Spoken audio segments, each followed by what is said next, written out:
Bom dia, senhoras e senhores. Obrigada por aguardarem. Sejam bem-vindos à teleconferência do Banco do Brasil para a discussão dos resultados referentes ao quarto trimestre de 2020. Olá, bom dia a todos. Muito obrigado pela participação na nossa conferência aqui de resultados do ano de 2020. Aqui a dinâmica, como já falado, eu vou dar uma introdução e o Carlos André vai falar com um pouco mais de detalhes os números, né? Eu acho que eu queria começar mencionando aspectos da reflexão sobre o ano de 2020. Foi um ano, como eu já disse na reunião anterior, um ano muito atípico. E como nós mencionamos aí na apresentação, um ano desafiador e por vários aspectos, pessoais e profissionais. E, sem dúvida nenhuma, um ano transformador, né, que nos levou a indústria financeira e o Banco do Brasil a repensar em várias formas de como atuar neste novo mundo. Acho que adicionado aí ao que nós vimos de crescimento na competição, bancos digitais, fintechs e mudanças regulatórias, como agora nós estamos vendo o Open Bank e o Pix, evidentemente é um ano foi muito interessante e diferente como a gente tem que atuar. A gente discute internamente que o cliente cada vez mais, e o Open Bank vai trazer isso claramente, o cliente cada vez mais está empoderado a decidir o que ele quer fazer. Consequentemente, eu queria reafirmar o primeiro ponto que nós temos aqui, cliente no centro, né? Um cliente que, nossa visão é que a forma de retenção de cliente, ela passa por uma satisfação do cliente e nós temos que entender que esse cliente, como ele pensa, e nos colocarmos no pé dele. Então, entender claramente como é que podemos atendê-lo de uma forma adequada e satisfatória. Eu já mencionei a parte de digital, mas 2020 foi um ano que acelerou muito rapidamente essa transformação e também no aspecto de cliente no centro e empoderado, ficou evidente que tem clientes que querem atuar de uma forma física, outros de forma digital. Então, a integração dos canais físico e digital virou hoje uma tendência que a gente tem que se adaptar. E também a especialização, né? Eu acho que essa proximidade que estamos tendo com o cliente, ela requer que a gente tenha também ser um pouco mais específico com que clientes e como queremos atuar. Então, eu acho que o ano passado, no Banco do Brasil, essa aceleração tanto na parte digital, de especialização e integração de canais, acho que virou uma coisa clara na nossa estratégia. Evidentemente, ano atípico, como mencionei, com pandemia, o papel do sistema financeiro e o papel do Banco do Brasil na sociedade virou uma coisa muito importante. Já falamos muito sobre isso, podemos responder mais perguntas, mas atuamos de uma forma muito forte nesse processo de atuação no nosso papel da sociedade, em suportar a sociedade e os nossos clientes, mas como vocês já falamos, né, e podemos falar um pouco mais, foi feito de uma forma muito responsável, com total alinhamento da nossa visão e forma de atuar na área de crédito, na originação de crédito. E por último, eu acho que foi um ano que ficou claro, dado tudo o que aconteceu, que também na questão social, a sustentabilidade é um pilar claro que foi levantado na sociedade e no Banco do Brasil também. Então, essa agenda tomou conta do mundo, tomou conta do Brasil e se acelerou muito mais no ano passado do que nós já vimos nos anos anteriores. Então, é um ponto muito importante que a gente queria ressaltar isso também. No próximo slide, vocês se recordam que eu trouxe essa mandala, eu não pretendo entrar em todos os detalhes dela, eu queria chamar a atenção em algumas coisas, né? Eu mencionei já a importância da experiência do cliente, eu vou endereçar isso. Evidentemente, a experiência do cliente tem a ver com o que eu mencionei, físico-digital, então eu quero falar um pouco de como estamos preparados para essa agenda do digital e como estamos trabalhando na agenda do digital. Queria falar muito sobre eficiência. Na reunião passada, eu trouxe a indicação que iríamos lidar com essa agenda e estamos lidando com ela, então eu gostaria de perder um pouco mais de tempo com isso e o Carlos André vai passar em mais detalhes do que estamos fazendo, inclusive com detalhes financeiros. Queria falar sobre a agenda ESG, como eu falei, virou uma coisa, como diríamos, mainstream hoje no mundo e eu queria falar o que o Banco do Brasil está fazendo para atuar nessa área. Evidentemente, o Banco do Brasil também tem muitos detalhes para trabalhar na área de alavancas de receitas e a gente tem feito muito sobre isso. Não pretendo falar muito, mas estou aberto a perguntas, caso vocês achem necessário, mas eu trouxe na reunião passada 3 pontos importantes, né? Integrar mais os negócios, eu falo um pouco mais disso, mas a gente tem claras metas agora cruzadas entre varejo, por exemplo, entre varejo e o atacado, de vender folhas de pagamento, mas isso vai mais além, né? Tem a ver com produtos como seguros, na agricultura, e tem cadeias produtivas que envolvem atacado, large corporate, clientes de médio porte, clientes pequenos e até clientes de varejo. Então, isso é muito importante. Eu mencionei áreas que somos protagonistas e vou falar bastante sobre isso, não vou me atentar em detalhes, mas o agronegócio é um deles e o governo é outro. Então, isso é, sem dúvida nenhuma, um ponto importante para a gente continuar alavancando nossas fortalezas para arrecadar mais recursos. E, sem dúvida, tem áreas que a gente ainda não explorava tanto no Banco do Brasil, que a gente está começando a fazer. Eu mencionei um pouco na reunião passada o aspecto de mercado aberto, de cartões. Essa é uma área que a gente está trabalhando, mas essa é uma área que a gente acredita que a forma de atuar tem que ser através de parcerias. A gente está fazendo isso. E, por último, só dar uma atualização, a gente falou sobre a área de banco de investimento e na reunião passada eu mencionei o anúncio que fizemos com o UBS BB. Só queria reportar que estamos andando muito bem, o crescimento está sendo muito forte, um pipeline muito robusto. Desde o nosso anúncio já temos quase 40 transações de mercado de capitais realizadas, tem mais de 30 mandatos já dados e um pipeline crescendo. Então, diria que isso entrou aí numa esteira muito positiva e evidentemente, com o mercado de capitais crescendo no Brasil, a gente vai se beneficiar disso. Mudando agora, voltando ao ponto de experiência do cliente, queria mencionar aqui, sem estender muito, que isso é uma jornada, né? Eu falei bastante na reunião passada, então eu não quero expandir muito mais do que esse slide, estou aberto a perguntas. Eu vejo dois pontos importantes. Primeiro é o aspecto de indicadores, né? A gente fala muito disso e eu trouxe aqui também os indicadores do Banco do Brasil. O principal deles é o NPS, então a gente tem já indicadores muito robustos nas áreas que nós somos fortes. Nós estamos crescendo no NPS de uma forma geral, crescemos 10 pontos do ano anterior até o final do ano passado. A aspiração é crescer muito mais rapidamente nos próximos anos. Então, isso sem dúvida é um indicador.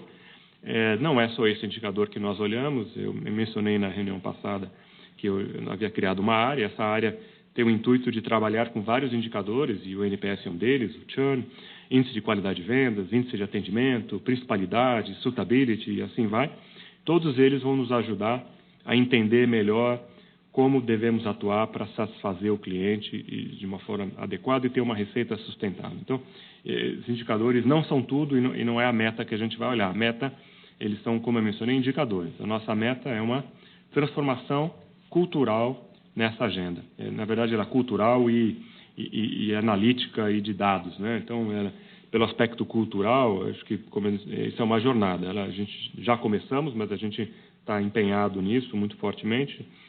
Tem a ver com uma governança adequada com relação a monitorar essa transformação cultural. Tem a ver com um programa que nós estamos lançando que se chama um programa de indução, porque eu acredito que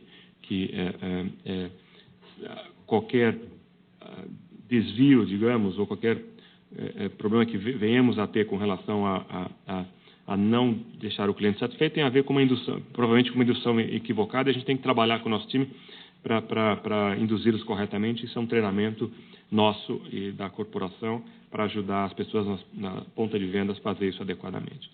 E, por último, a gente alinhou com indicadores claros de satisfação do cliente que impactam a remuneração dos nossos colaboradores que atuam com os clientes. Então de novo, uma jornada de alinhamento, no aspecto até de remuneração, e um programa de aculturamento na nossa base de funcionários. E os outros pilares são, evidentemente, a parte de uso de dados, analytics, para entender melhor quem é o cliente e atuá-lo de uma forma adequada. Então, de novo, dá uma pausa aqui, isso é uma jornada e a gente está convencido que é a forma que a gente tem que atuar e estamos seguindo fortemente nessa atuada. Passando para a parte digital, né, não preciso ressaltar quão importante é isso no mundo, eu só queria trazer alguns indicadores aqui. Primeiro, evidentemente, vocês já viram na indústria, mas o percentual de transações realizadas em plataformas digitais é hoje 86%, base de dezembro do ano passado. Então, claramente ali, muito positivo, a parte transacional está migrando para uma plataforma digital e, consequentemente, nós temos que nos adaptar a isso. Temos mais clientes digitais, cresceram 40%, chegando a 21 milhões de clientes digitais, né? E clientes ativos, né? Então, o que é importante são que realizaram transações conosco nos últimos 90 dias. Né? A base é maior, mas a forma que nós avaliamos é um cliente realmente ativo. A gente também monitora clientes que nascem digitais e teve um crescimento substancial relativo ao ano de dezembro de 2019, quase crescimento de quase 80% ali, chegando a quase 7 milhões de clientes que nasceram já digitais e são muito positivos. A gente também tem atuado de uma forma diferente como atender os nossos clientes através de Falecom e através de WhatsApp, e o crescimento tem sido muito substancial também. Então, é um processo que, como eu já falei, não tem retorno. Mas não só no atendimento, nas transações, a gente também tem feito operações e desembolso de crédito, por exemplo, é um exemplo de como a gente está fazendo de forma digital e remota, chegando ao indicador aí de 72% no final do ano passado. E o recente lançamento do Pix, que tem crescido o volume de transações nesse produto tem sido muito grande, e o Banco do Brasil contribui aí com 31% desse mercado no final do ano. Na área de inovação, a gente já lançou o Pix, inclusive tendo comando de voz e por WhatsApp. Então, eu acho que a gente está empenhado aí em inovar e seguir essas mudanças que estão acontecendo na indústria. Evidentemente, para isso precisamos de investimentos e estamos investindo substancialmente nessa área.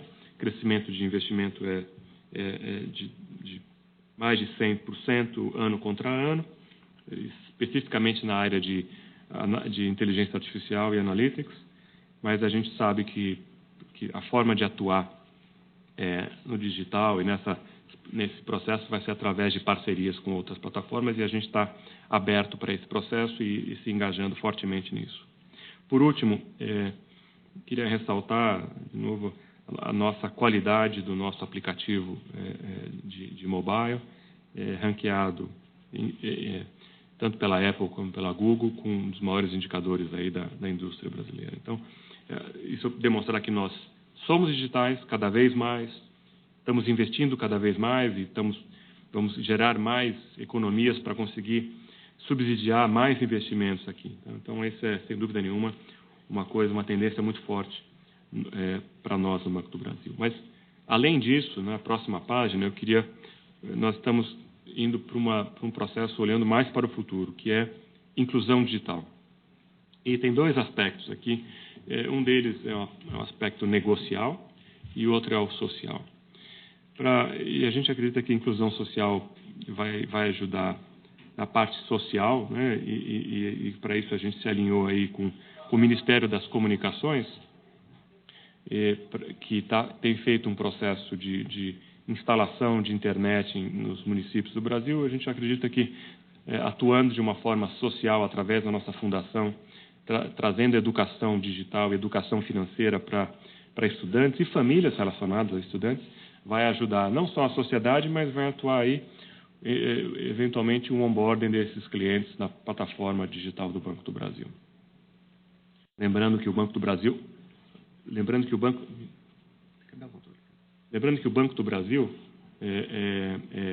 hoje tem uma base de clientes de faixa etária mais avançada e a gente precisa aumentar a base de clientes mais jovens, tá?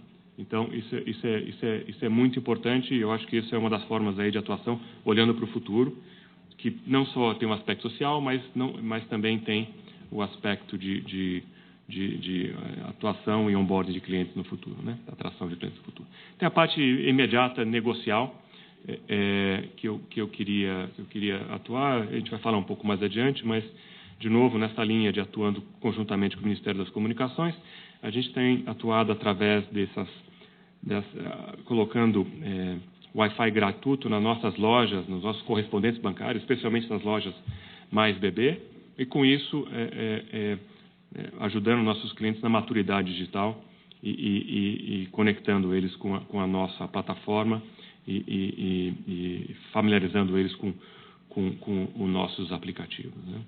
E para isso a gente está investindo em uma blitz digital. A gente vai visitar 1000 cidades nos próximos meses, exatamente para aumentar essa maturidade digital.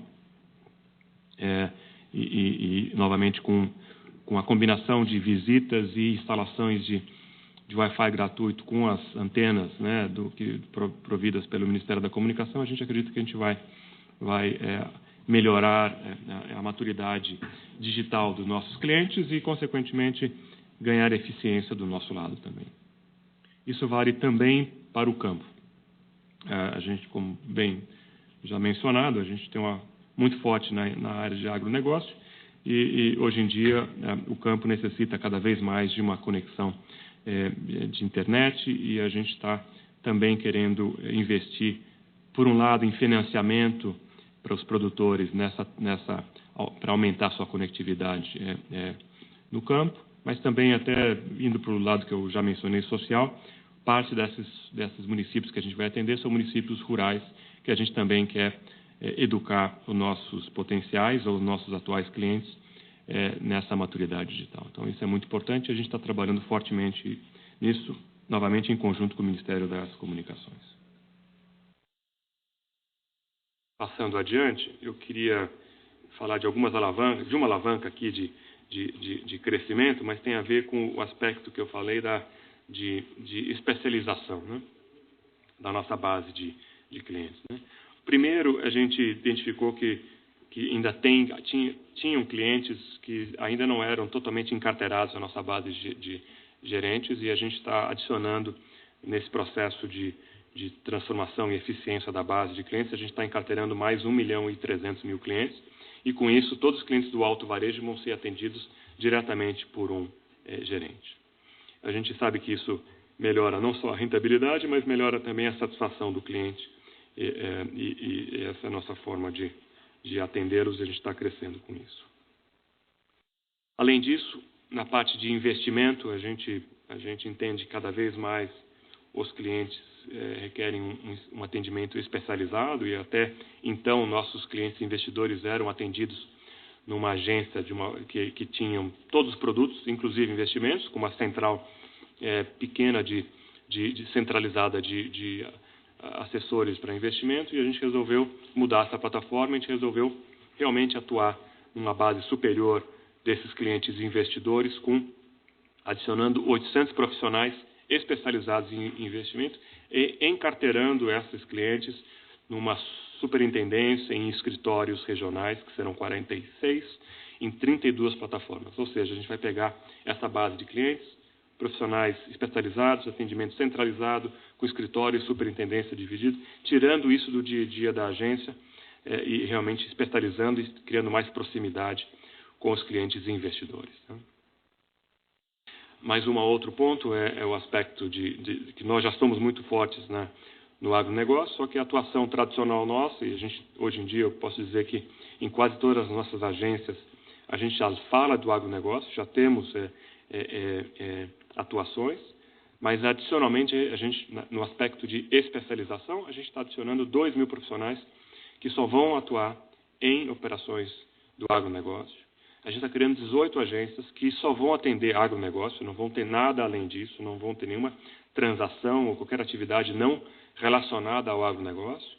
Isso serão 915 carteiras em 643 municípios. E a gente vai estar crescendo o assessoramento em mais 40% dos nossos clientes do agronegócio. Então, fortalecendo que nós já estamos fortes numa forma de especialização. E, por último, como eu mencionei, os clientes cada vez mais digitais, os clientes não vão mais às agências e a forma de atuar com esses clientes é simplesmente criar plataformas, ou escritórios leves, como nós chamamos, para atender esses clientes, que a gente está direcionando quase 1.500 profissionais especializados nesses clientes para atuar de uma forma diferenciada nesses escritórios leves e novamente, criando duas plataformas, duas superintendências separadas. Agora, entrando no aspecto de eficiência, eu falei, muito importante esse ponto, falei na reunião passada, eu acho que a agenda é óbvia, não preciso explicar para os senhores e senhoras por que a agenda de eficiência, isso é um dado aí no mercado financeiro mundial e brasileiro, que eu queria primeiro colocar a nossa aspiração. Né? Vocês devem se recordar, nossas despesas administrativas são por volta de 31 bilhões de reais ano, e a nossa aspiração é reduzir 3 bilhões, ou aproximadamente 10% dessas despesas recorrentes por ano. Né? E aí tem várias ações que estamos lidando. Algumas delas, os senhores já estão familiares, senhores e senhoras já estão familiarizados. O Performer, plano de cargos e salários, é uma coisa que a gente já introduziu o ano passado. Só que quanto mais a gente mexe na base de funcionários, isso se altera e isso tende a se acelerar. Então, o que nós havíamos falado vai ser maior ainda. Trabalho remoto, FlexDB, devolução de prédios, isso continua e novamente, pós-pandemia e pós-ações de eficiência, isso também será acentuado.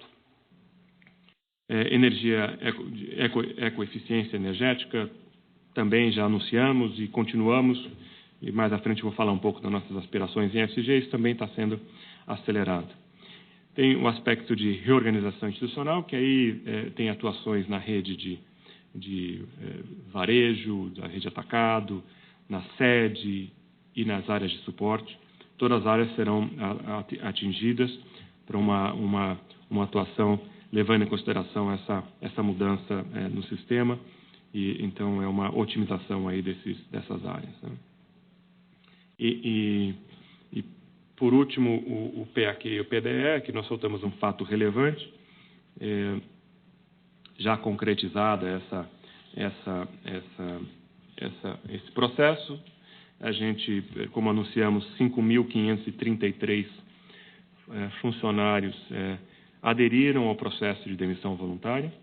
Queria só ressaltar que, dentre eles, 80% são ou aposentável ou já muito próximo de aposentadoria, ou seja, uma base de quase 80% dessas pessoas estava muito próximo da aposentadoria, eles se aderiram a esse plano.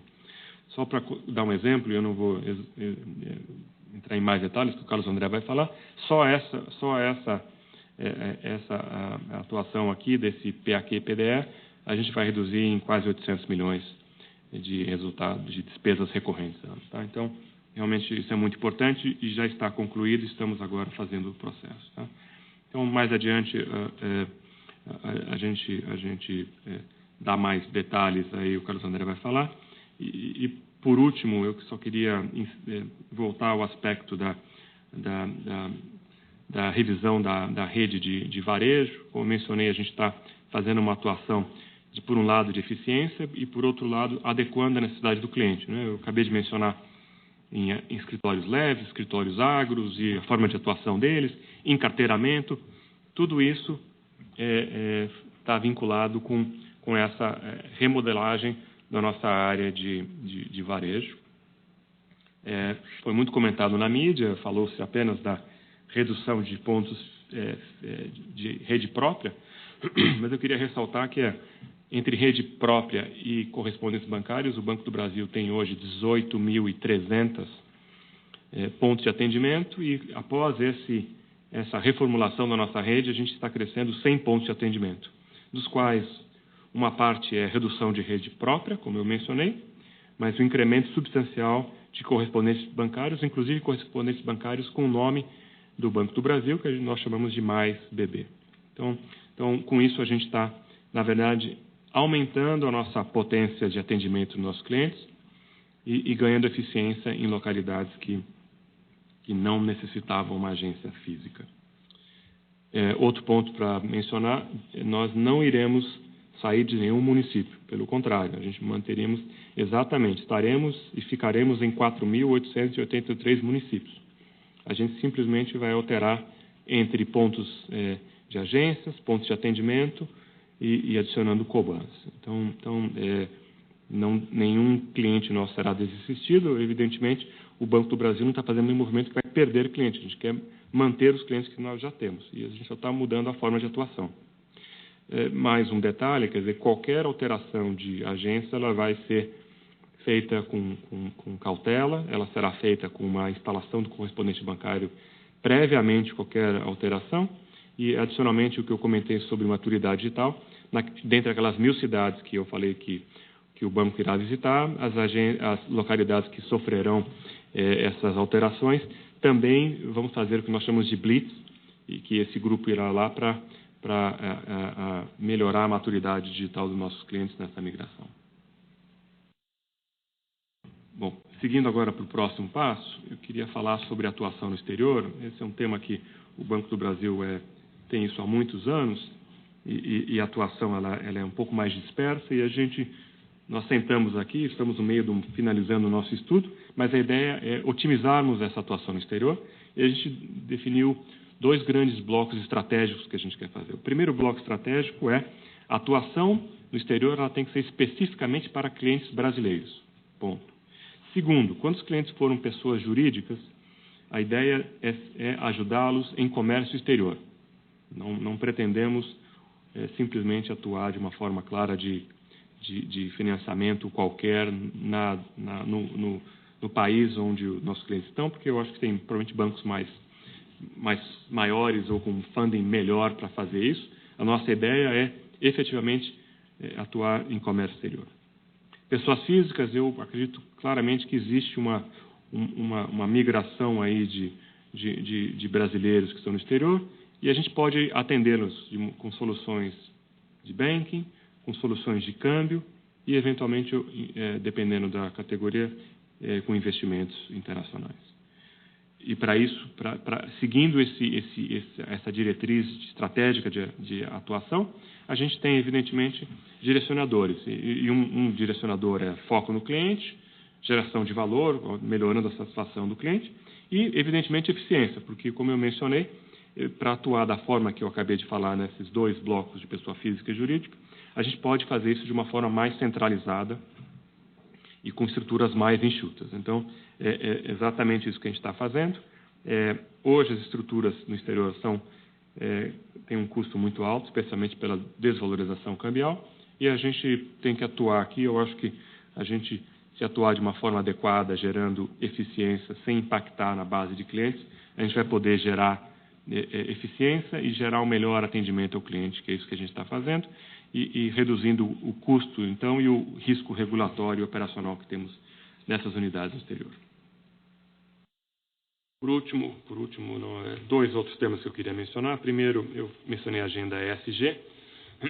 O Banco do Brasil já é tradicionalmente muito sólido nessa área, é um banco com maior desembolso na área de agricultura sustentável, tem um aspecto social muito grande, é reconhecido, como os senhores e senhoras podem ver, por vários organismos brasileiros e internacionais, mas a gente resolveu ir um passo além disso, e esse passo, aliás, sugiro quem ainda não assistiu, temos um vídeo que fala sobre as nossas aspirações e nossa estratégia de como deveremos atuar, mas também os nossos compromissos que eu pretendo mencionar agora. Nós criamos 10 compromissos tangíveis de como vamos atuar. E eles são divididos em 3 pilares. Um deles é ajudar nossos clientes na transição para uma produção, uma economia mais sustentável.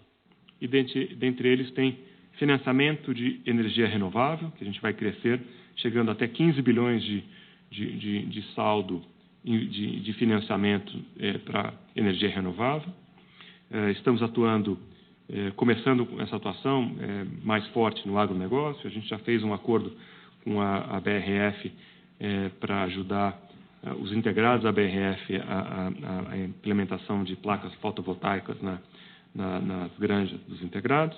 A gente agora acabou de assinar um acordo com uma plataforma chamada Portal Solar para auxiliar os clientes do agronegócio no Brasil inteiro a também fazer essa transição para placas fotovoltaicas, e a gente então está se forçando aqui nesse financiamento para esse setor.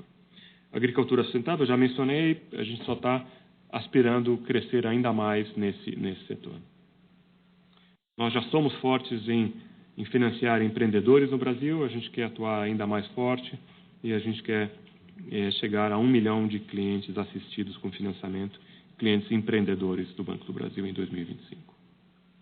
Por último, a nossa força nos estados e municípios, a gente quer atuar para melhorar a eficiência dos estados e municípios, tanto na parte energética quanto na parte de saneamento, e para isso a gente também vai ter uma carteira em 2025 de 20 bilhões de reais. Uma segunda forma de ajudar nessa agenda é o que eu chamo de intermediação entre investidores e tomadores de recursos com intenção de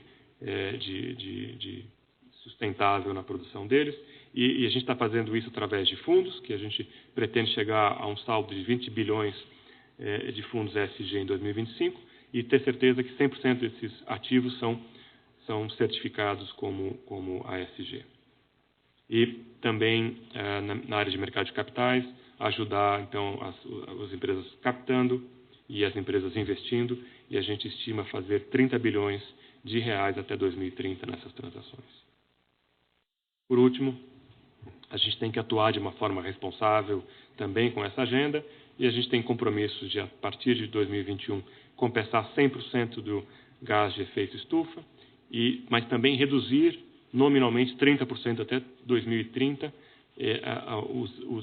as emissões, né? Ficar compensando e redução, e também ter uma plataforma que a nossa energia consumida será 100% renovável, mas 90% produzida por energia fotovoltaica, e 10% a gente vai comprar certificados para reduzir isso. A gente também acredita em um impacto social, de diversidade e governança, e para isso a gente está nos comprometendo a indicadores de, em 2025, ter 30% da nossa base de líderes mulheres e 23% da nossa base entre pretos e pardos. Eu mencionei maturidade digital, a gente quer ter certeza que clientes com altamente maturidade e não utilizando papel e etc., continuem crescendo, e a gente nos colocamos aí em chegar a um volume de 17 milhões de clientes em 2025. E seguindo a atuação da Fundação do Banco do Brasil, a gente está se ambicionando a investir 1 bilhão de recursos até 2030 em educação, tecnologias sociais, etc., e coisas que nós fazemos, já atuamos na Fundação. Agora, eu queria passar para o Carlos André, eu só queria ressaltar 2 pontos que me chamaram a atenção, o Carlos André vai falar. Primeiro ponto é o capital, o Carlos André vai mencionar em detalhes, mas a gente tem um capital extremamente fortalecido. A gente tem um controle de despesas que já foi mantido estáveis no ano de 2020, mas, como eu mencionei, com ambições maiores de continuar crescendo, de continuar reduzindo a despesa, né, se eu posso falar. E queria mencionar a carteira de crédito, que cresceu 9% num ano super atípico, que eu acho que é um volume muito razoável, mas que nós, dado que temos um capital fortalecido, dado que temos uma qualidade do nosso portfólio, que o Carlos André vai mencionar, muito robusta, a gente tem todas as capacitações para acelerar um pouco mais, e o Carlos André vai falar sobre o nosso guidance, e a ideia é acelerar mais. Então, muito obrigado, fico mais adiante para perguntas e respostas, passo para o Carlos André. Obrigado. Ok. Bom, antes de mais nada, muito bom dia a todos. Obrigado pela participação na nossa teleconferência de resultados. Agradeço aqui ao André também pela introdução, pela apresentação. E eu vou ficar aqui responsável por apresentar para você os nossos principais números e indicadores. Primeiramente, no slide 15, eu acho que não tem como nós não deixarmos de ressaltar a característica do ano anterior, que foi um ano marcado pela necessidade de realização de provisões prudenciais, de crédito. Essas provisões, obviamente, acabaram, de alguma forma, impactando nossos resultados. Apesar disso, eu acho que vale a pena começar mencionando o nosso resultado do quarto trimestre de 3,7 bilhões de reais, que apresentou um crescimento de 6,1% em relação ao trimestre imediatamente anterior. Enquanto isso, o nosso lucro líquido acumulado no exercício de 2020 o lucro líquido ajustado fechou em 13,9 bilhões de reais, representando um retorno sobre patrimônio líquido de 12%. Vale também aqui ressaltar a resiliência do nosso resultado estrutural, lembrando sempre que o resultado estrutural é aquele apresentado antes dos efeitos tributários e das provisões de crédito, fechando o ano de 2020 com 42,4 bilhões de reais, com um crescimento de 5,9% em relação ao mesmo período do ano anterior. Falando já aqui da nossa carteira de crédito ampliada fechou o ano de 2020 com 742 bilhões de reais, um crescimento de 1,5% em relação ao terceiro trimestre e um crescimento de 9% em relação ao fechamento do ano de 2019.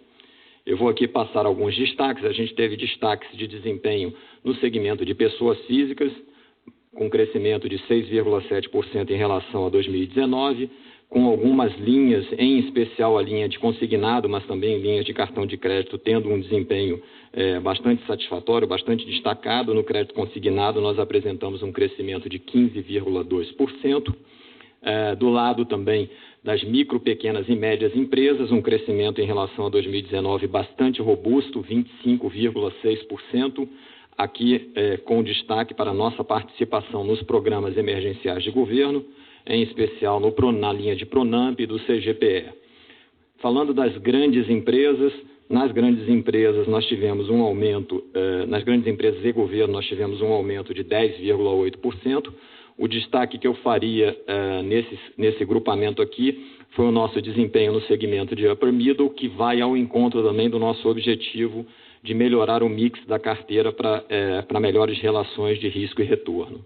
E no agronegócio, por fim, um segmento em que nós já temos uma presença bastante destacada, nós conseguimos apresentar um crescimento de 4,3% comparativamente ao ano de 2019, com destaque para o crédito rural. Adiante aqui, nós trazemos um slide com bastante informação, bastante detalhamento da nossa carteira prorrogada de crédito. Esse é um item que eu tenho certeza que os analistas vão olhar com bastante detalhe. Nosso saldo prorrogado de operações de crédito atingiu 130,1 bilhões, beneficiando ou atendendo 2,3 milhões de clientes. Primeiro ponto que eu gostaria de ressaltar é a qualidade dessa carteira prorrogada, das operações prorrogadas, com quase 95% em operações com rating AAA a C, 98%, mais de 98% das operações sem histórico de atraso e com clientes com histórico de relacionamento com o banco bastante longo, superior a 17 anos. Nós tivemos basicamente 4 ondas de prorrogação, sendo que as 2 últimas ondas, vocês podem perceber pela parte amarela do slide, contou com uma participação relevante de clientes do segmento de governo, que só a partir de uma lei específica aprovada ao final de setembro puderam, de alguma forma, aderir a esse programa de prorrogações. Quando a gente considera o segmento de governo com o segmento de consignado do lado de pessoa física, desses 130 bilhões de reais, praticamente 45% englobado nesses 2 segmentos, consignado e governo, que representam, na prática, os 2 itens com provavelmente o menor risco de todo esse saldo de carteira prorrogada aqui.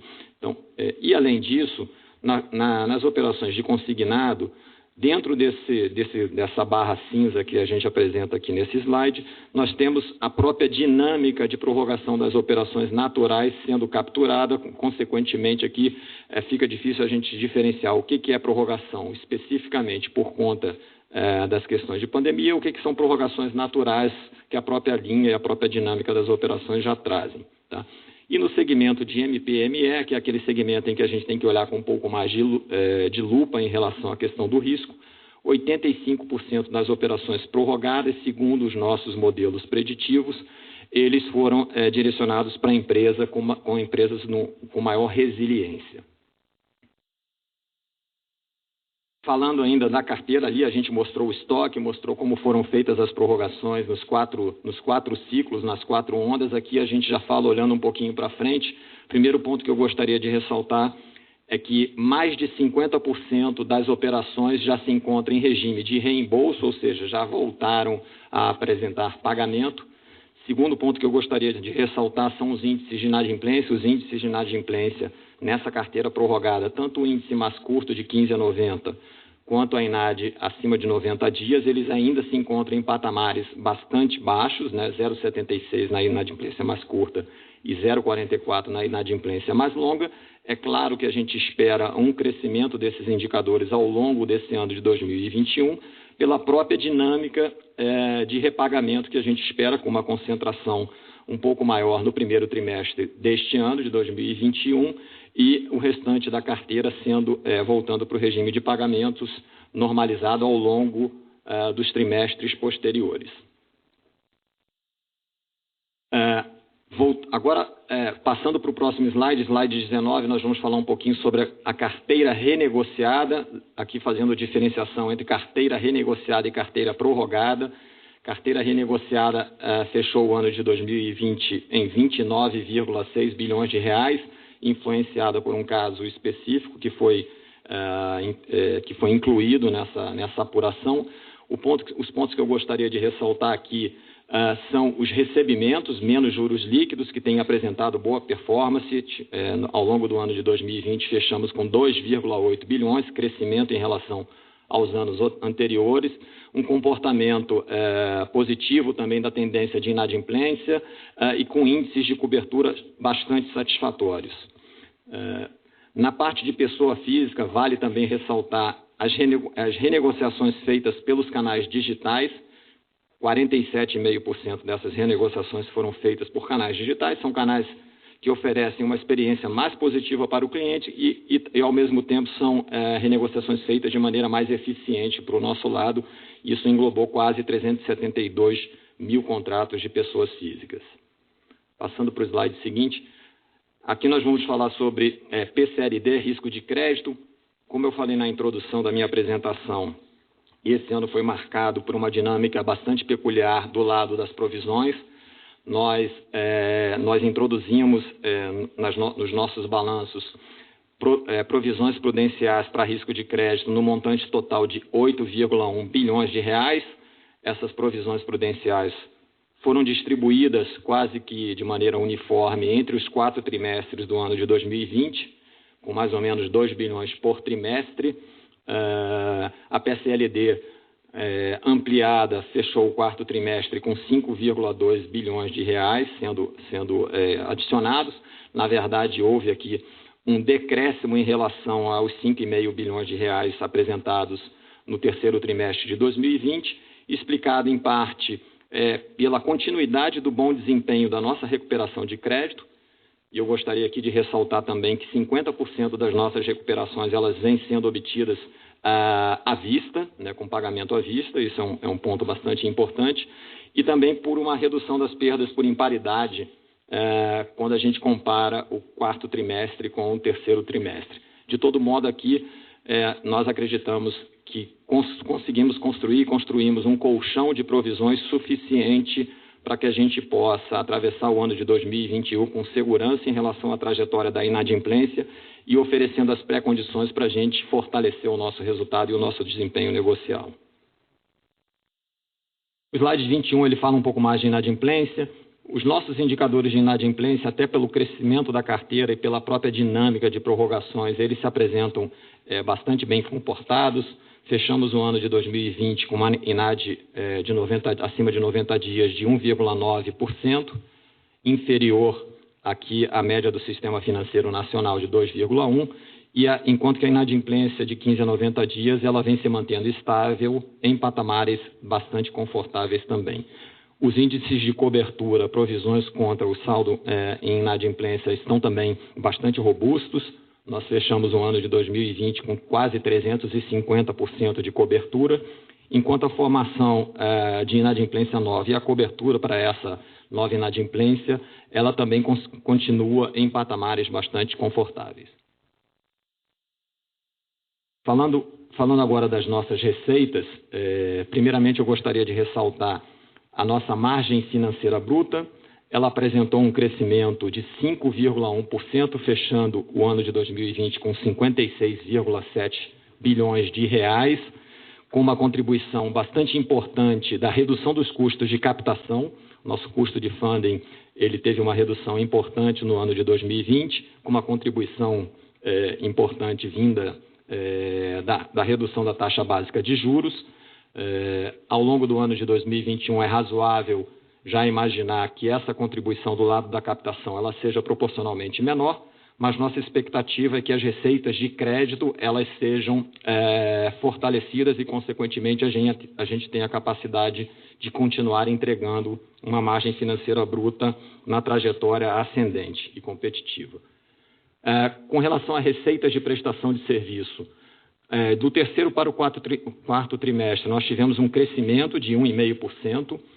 Quando a gente compara também o ano de 2020 com o ano de 2019, nós tivemos em RPS uma redução de 1,7%.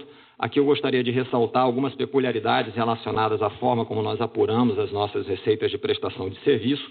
Algumas linhas que tradicionalmente, para alguns de nossos pares, acabam impactando aqui receitas de prestação de serviço. No nosso caso, em específico, elas são computadas nas linhas de equivalência patrimonial. Eu posso mencionar aqui, por exemplo, o caso das receitas vindas de adquirência de cartões de crédito, as linhas de seguridade, uma parte dessa receita é apurada via equivalência patrimonial, e a partir também da nossa parceria com o UBS BB na área de mercado de capitais, uma parte da receita de mercado de capitais significativas vai passar a ser apurada por equivalência patrimonial e não por receita de prestação de serviços. Do lado de despesas administrativas, o presidente André já fez um destaque bastante importante. Nós tivemos uma estabilidade de 19 para 20, com destaque para o desempenho da linha de despesas de pessoais, que apresentou um decréscimo em torno de 1%, resultando num índice de eficiência de 36,6% no nosso caso específico. Já que eu terminei o slide anterior falando de despesas, vale a pena detalhar um pouquinho mais o nosso programa e as nossas medidas de eficiência já antecipadas pelo André na fala dele. Aqui o nosso objetivo é buscar 3 bilhões de redução de despesas de maneira recorrente, quando nós estivermos com a implementação total de cada uma dessas medidas. A gente almeja chegar a 3 bilhões de redução de despesa recorrente, um valor bastante significativo. No bloco que nós estamos chamando aqui de reorganização institucional, nós temos um conjunto, na verdade, de medidas que passa desde a reorganização da nossa rede de agências, reorganizações que nós estamos implementando na nossa sede, no nosso head office, na área de back office também, em alguns cargos comissionados, que vão gerar uma redução de despesa próxima a R$1 bilhão, 982 milhões de reais. O Performa, plano de cargos e salários, já era uma medida que, juntamente com o FlexiBB trabalho remoto e as medidas de ecoeficiência energética, já tinham sido anunciadas anteriormente. Vocês devem recordar que nós tínhamos sinalizado uma capacidade de redução de despesas da ordem de 3,3 bilhões de reais ao longo de 5 anos, com esses 3 blocos, Performa, FlexiBB e ecoeficiência. A nossa expectativa é, por conta da dinâmica das demais medidas, em especial dos programas PAQ e PDE, a gente tem uma aceleração da captura dessas reduções de despesas, em especial aqui no Performe Plano de Cargos e Salários, de tal forma que, ao longo dos próximos 5 anos, a gente provavelmente atingirá uma redução de despesas que vai totalizar a ordem de 10 bilhões de reais, sendo que já no ano de 2020 nós teremos uma economia bruta de 1 bilhão de reais.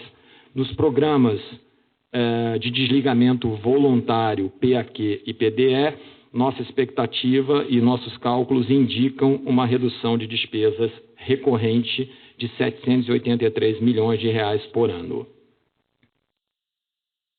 No slide 24, eu vou detalhar um pouquinho mais os 2 programas de desligamento voluntário. O presidente André já antecipou anteriormente, nós tivemos uma adesão voluntária de 5.533 colaboradores nesses 2 programas. Quase 75% das adesões já alcançam funcionários que reuniam condições de aposentadoria e mais um percentual adicional de cerca de 5%, em torno de 5%, funcionários e colaboradores que reunirão em breve ou reuniriam em breve condições para se aposentar. Como eu disse anteriormente, esses 2 programas vão nos oferecer uma redução de despesas recorrente de 783 milhões de reais por ano, de tal forma que, ao longo dos próximos 5 anos, nós teremos reduções de 2,9 bilhões de reais. A dinâmica de evolução do nosso quadro de colaboradores e de funcionários é apresentada na parte inferior desse slide. Nós saímos do final de 2019 com um quadro de 93.190 funcionários. Ao longo do ano de 2020, nós tivemos desligamentos por aposentadorias e outros desligamentos naturais de 1.517, fechando o ano de 2020 com 91.673 colaboradores. Com essa redução adicional de 5.533 adesões aos programas voluntários, nós fecharemos agora, nós vamos fechar, quando todos esses desligamentos estiverem implementados, com 86.140 colaboradores, uma redução de em torno de 7.000 colaboradores entre final de 2019 e o presente momento. Eu acho que um outro ponto interessante ressaltar que o custo médio de funcionários novos, eventualmente, que venham a ingressar no Banco do Brasil no futuro, ele, na média, é 50% menor do que o custo médio atual.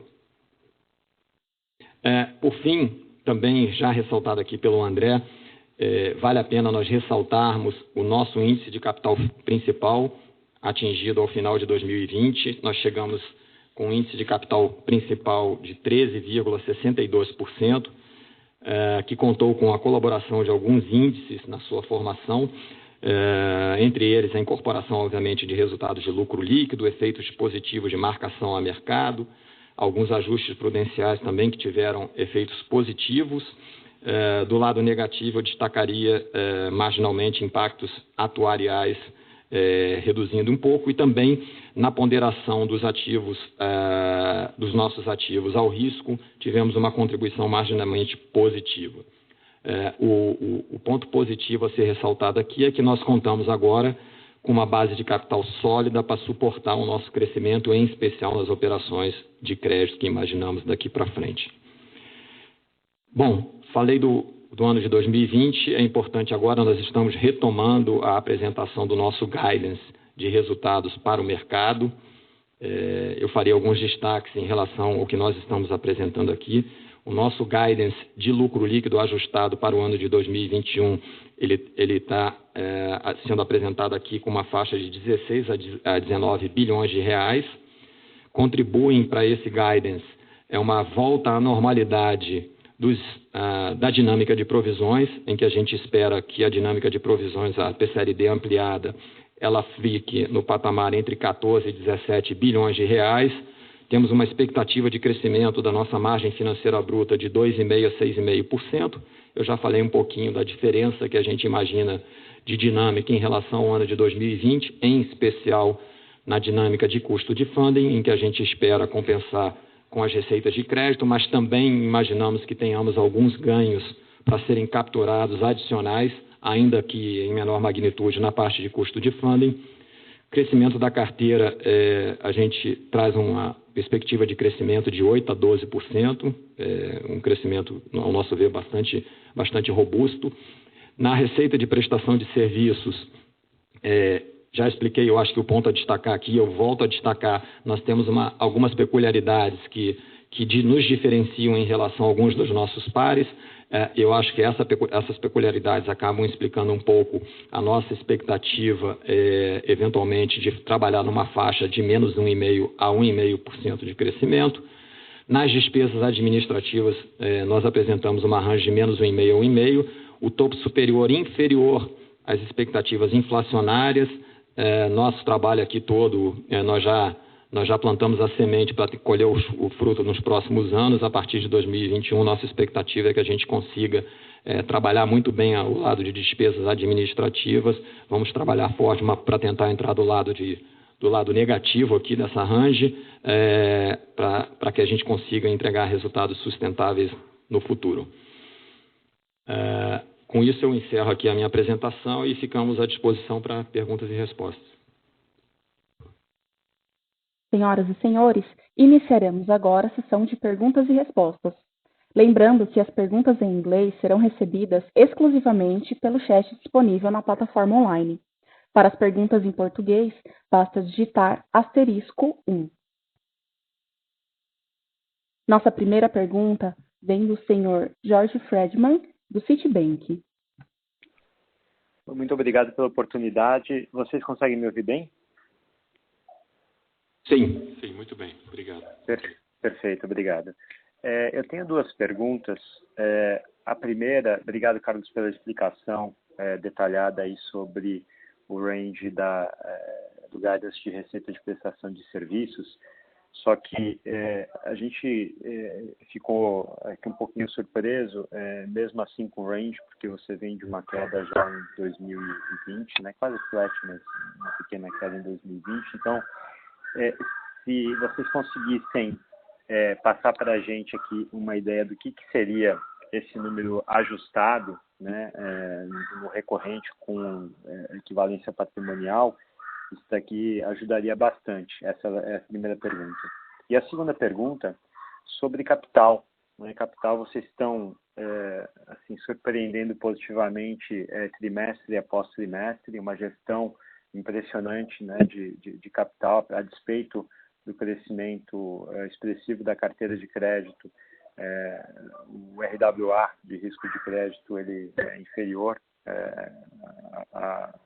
ao ano triatrina e quase estável desde o começo do ano, por conta certamente dos programas governamentais, mas uma gestão muito boa de risco de crédito. A pergunta que fica é qual que é a destinação desse capital em excesso, né, bem acima do guidance, de 11%, né, no capital principal.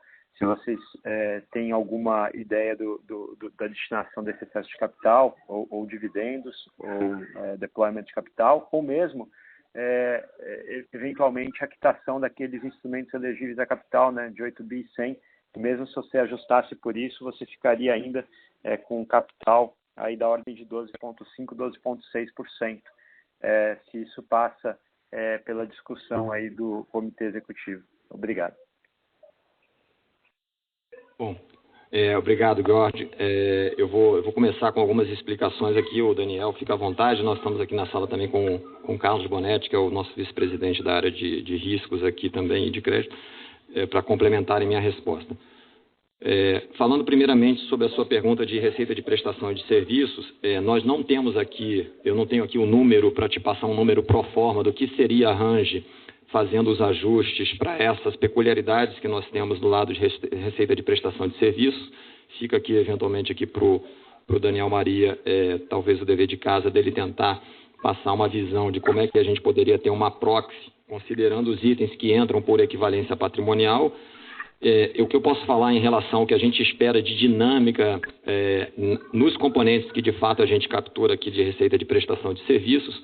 A gente tem contribuições importantes nessa linha das receitas relacionadas a tarifas de conta corrente, em que, nesse caso aqui, a gente tem, por conta da competição, etc., realmente cenários bastante desafiadores, mas que eu gostaria de ressaltar aqui o contraponto, que é exatamente o aperfeiçoamento da nossa capacidade de atendimento com maior encarteiramento de clientes. Se, por um lado, a competição nesse segmento é alta, a gente imagina que a gente vai ter oportunidades para capturar, por meio do melhor atendimento, boas oportunidades de servir melhor o cliente, de servir de maneira mais completa os nossos clientes e, eventualmente, a gente vai perceber alguma contribuição nessa linha de receita de prestação de serviços, mais especificamente em tarifas. Um outro componente importante é o componente de receitas de administração e gestão de fundos de investimento. A gente passou um ano agora, de 2020, principalmente, fazendo uma série de ajustes em algumas linhas de produtos importantes, em alguns fundos de investimentos, para torná-los, de fato, adaptados a essa realidade de juros baixos.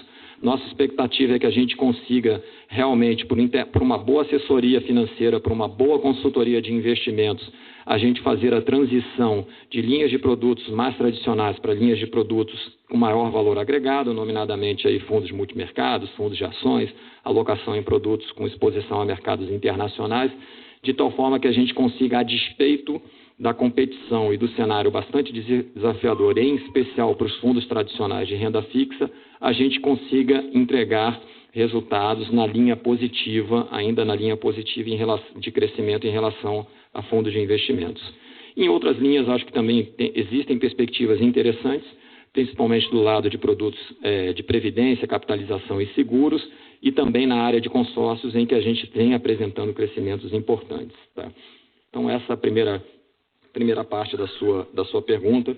Eu acho que a pergunta relacionada a capital, sim, na prática a gente apresenta aqui um índice bastante robusto. Eu acho que vale lembrar de algumas também peculiaridades que fazem com que a gente procure ter uma abordagem um pouco mais conservadora do nosso lado. O primeiro ponto que eu gostaria de ressaltar é o item relacionado ao risco atuarial. No risco atuarial, vocês bem sabem aí, analistas, que a gente tem alguma volatilidade trazida para os nossos índices de capital por conta de necessidade de ajustes para questões atuariais, em especial relacionadas ao Fundo de Previdência dos Funcionários, a Previ, e também a Caixa de Assistência, que é o nosso plano de saúde, a CACI. Consequentemente, a gente entende que é prudente a gente manter um buffer de segurança para a absorção dessas volatilidades. E o outro ponto mencionado por você diz respeito a um instrumento híbrido de capital e dívida, são 8,1 bilhões de reais. Nós ainda estamos aqui nas análises e discussões relacionadas ao eventual plano de retorno desse instrumento híbrido de capital e dívida para o Tesouro Nacional. Lembrando sempre que no acórdão do TCU foi feita a ressalva para que sejam preservados aí a segurança jurídica das operações do lado ativo que foram realizadas, tomando por base esses recursos que foram direcionados, né? No nosso caso aqui, o recurso foi utilizado para operações no segmento de agronegócios, e essa carteira dessas operações, ela tem um prazo de maturação, um prazo de vencimento bastante longo, ou seja, até você fazer realmente a carteira totalmente vencida, a gente tem um prazo bastante longo, né, de duração. E, além disso, também no próprio acórdão do TCU foi ressaltada a necessidade de respeito às questões relacionadas a capital quando eventualmente for apresentado o plano de retorno. Então, com isso, eu acho que a gente tem aí, de fato, índices que são confortáveis e que nos dão a capacidade de trabalhar melhor do lado da geração de receitas via ativos. O Carlos Bonetti gostaria de complementar, vou passar a palavra para ele. Só a complementação do ponto de vista de como vamos utilizar esse capital, acho que a resposta mais direta é no crédito, na oferta de crédito. Nós temos um guidance de crescimento importante para 21 e esse capital ele vai ser utilizado da melhor forma possível para ser rentabilizado dentro do nosso principal negócio, que é o crédito. O banco tem apetite e vai crescer bastante utilizando esse combustível positivo aqui do capital. Perfeito. Só um follow-up. Muda, então, a visão sobre o target de capital ou ele continua em 11%? A gente pode, então, imaginar que vocês, ao longo aí, dos próximos períodos, deveriam consumir esse capital para convergir para esses 11%? não muda a nossa expectativa de alvo, mantém o 11%, e a gente acredita que com a dinâmica maior da economia, nós vamos ter oportunidades de alocar esse capital no negócio de crédito. Perfeito, super claro. Muito obrigado. Nossa próxima pergunta vem do senhor Mário Pierre, do Bank of America. Bom dia a todos e obrigado aí pela apresentação. Tenho duas perguntas. A primeira é relacionada à decisão de vocês de continuarem oferecendo, né, essa onda de renegociações aí pela quarta vez. A gente viu os bancos privados oferecendo uma onda só ou duas no máximo. E principalmente quando a gente olha, e vocês mencionaram, que grande parte desse crédito renegociado é crédito com o governo e de consignado, né? Então, que são créditos que deveriam ter um risco menor. Então, eu queria entender aí a decisão do banco de continuar oferecendo, principalmente para renegociar crédito que tem uma chance pequena de ter inadimplência. E a segunda pergunta é relacionada aí ao plano, o PAC e o PDE. Vocês deixaram bem claro aí os benefícios, né, na redução dos custos, mas eu queria entender qual é o custo desses programas para o banco. Então, o que a gente deveria ver aí de uma despesa extraordinária no segundo trimestre, no primeiro trimestre. Obrigado. Bom, Bonetti falando, vou responder a primeira pergunta sobre a questão das renegociações. Bom, a quarta onda que nós implementamos teve um fator importante, tanto a terceira quanto a quarta onda teve um volume maior de prorrogações de operações de governo. Lembrando que, no caso dessas operações de governo, a regulamentação que permitiu a prorrogação, ela aconteceu depois, né, um pouco mais à frente, e por isso que isso ficou mais concentrado na terceira e na quarta onda.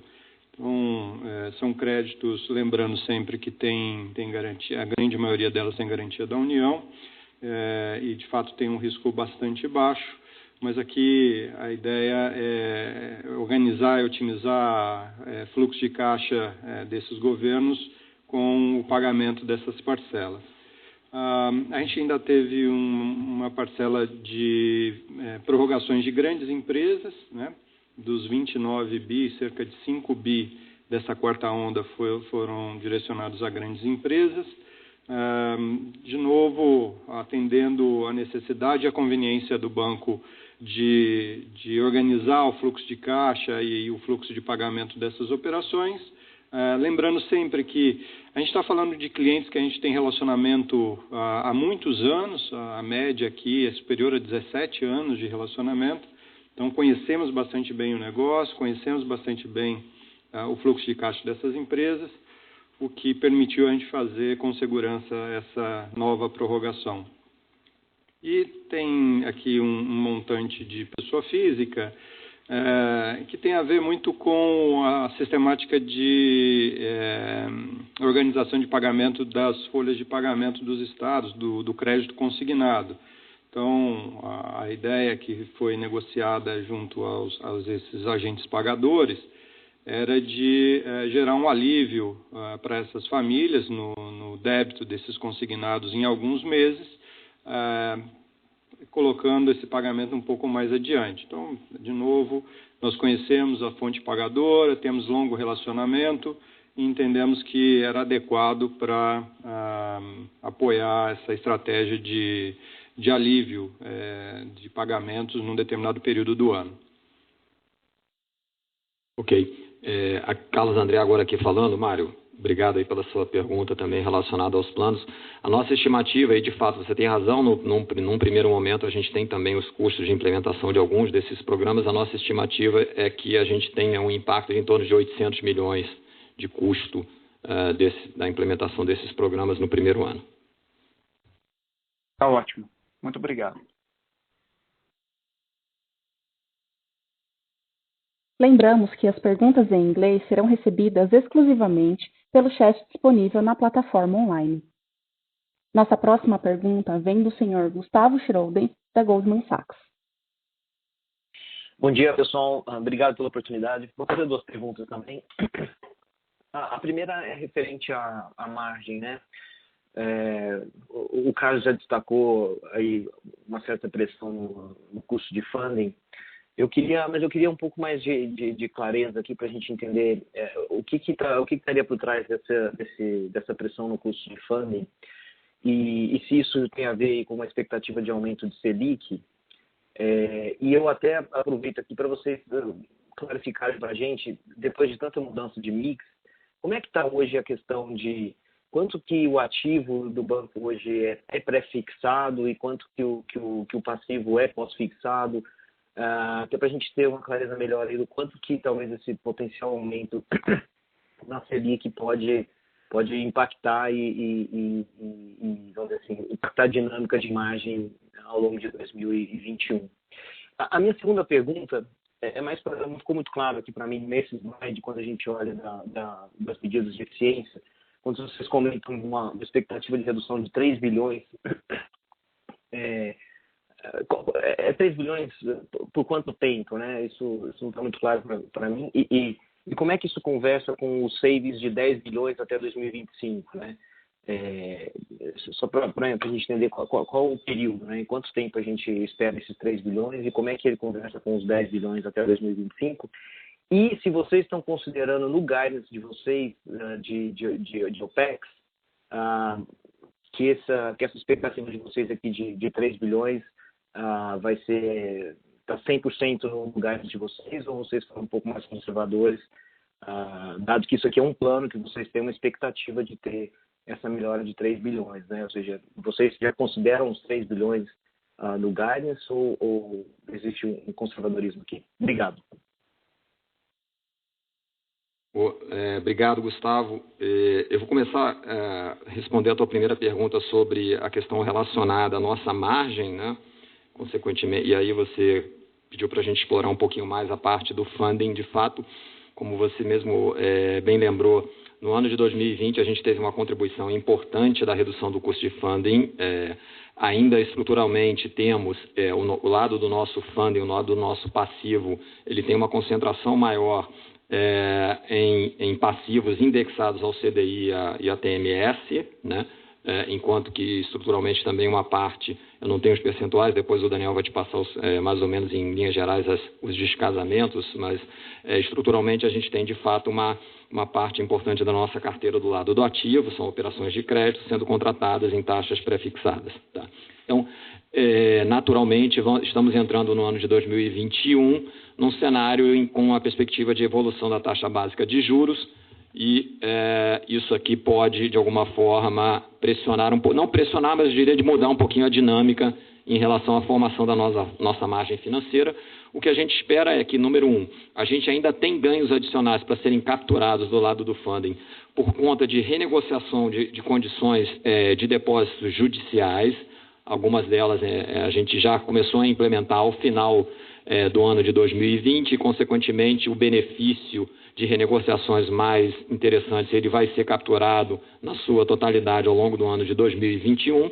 E também do lado do funding, o que a gente espera é que a gente tenha uma atuação mais proativa da nossa tesouraria, fazendo cash flow hedge das posições na medida em que o mercado ofereça oportunidades, para que a gente consiga, de alguma forma, proativamente trabalhar melhor essa questão dos descasamentos entre ativos e passivos, né?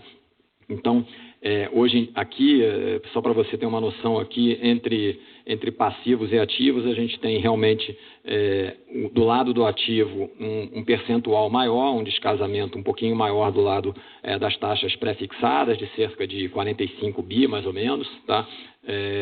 No pós-fixado, basicamente é flat. Então, aqui eu acho que o descasamento aqui mais importante é esse relacionado às taxas pré-fixadas, em que a gente tem 45 bi do lado do ativo. Essa é a posição do final do ano passado em relação ao nosso funding. Mas é importante relatar também é que, primeiro, o número não é tão significativa. O segundo ponto é que a reciclagem dessa carteira ela acontece num período relativamente curto, que nos faz, de alguma forma, também voltar a patamares competitivos e de crescimento na margem financeira. Você teve uma segunda pergunta, o Daniel pode acrescentar alguma coisa, ou na segunda pergunta também, Daniel, por favor. Deixa eu só comentar a respeito dessa pergunta, trazendo alguns números. A propósito, Gustavo, a gente traz informações no nosso MD&A, que eu até recomendo depois vocês verificarem. O descasamento que nós temos ativo é por volta de 400 milhões, né, e isso é carregado, como o Carlos André falou, basicamente por poupança e uma outra parte sem indexador.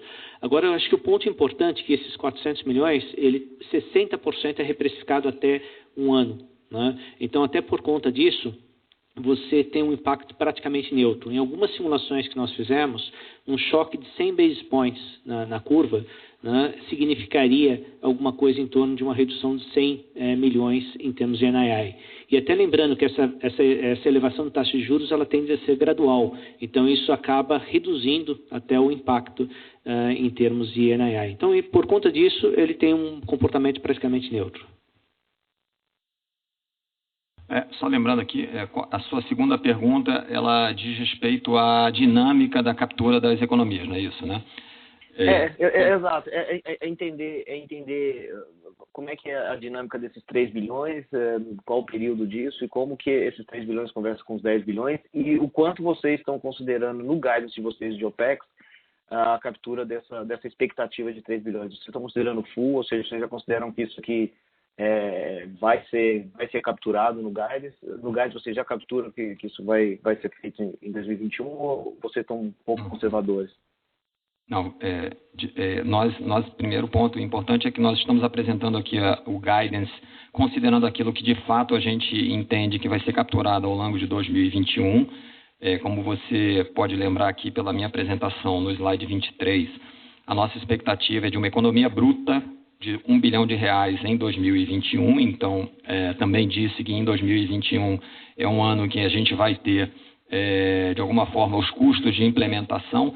Esses R$3 bilhões a implementação full, né, na sua plenitude de cada um desses grupamentos vai acontecer ao longo do tempo, mas é um curto espaço de tempo. Em curto espaço de tempo a gente imagina que todas essas medidas estarão plenamente implementadas. Eu diria que muito provavelmente a maior parte dessas medidas vai estar sendo capturada aí ao longo dos próximos 3 anos.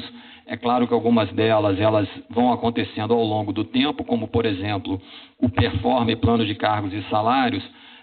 Você lembra que a gente teve uma alteração na remuneração fixa dos cargos, que a gente chama de cargos comissionados aqui, com uma redução da remuneração fixa e a introdução de remuneração variável.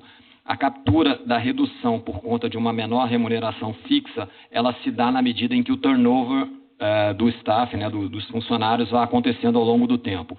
O que nós tivemos é que com a implementação do PAQ e do PDE, o nosso turnover esperado de funcionários que a gente imaginou para projetar a captura de economia ao longo do tempo no plano de Perform e plano de cargos e salários, ele se reduziu, porque muitos funcionários acabaram que vão saindo nos programas de desligamento voluntário, então acelerou o turnover. Da mesma forma, tanto do FlexiBB quanto na ecoeficiência, a gente vai capturar essas economias ao longo do tempo na medida em que a gente vai implementando tanto a parte de reestruturação da nossa ocupação de imóveis, quanto no que diz respeito às capturas de ganho de eficiência energética.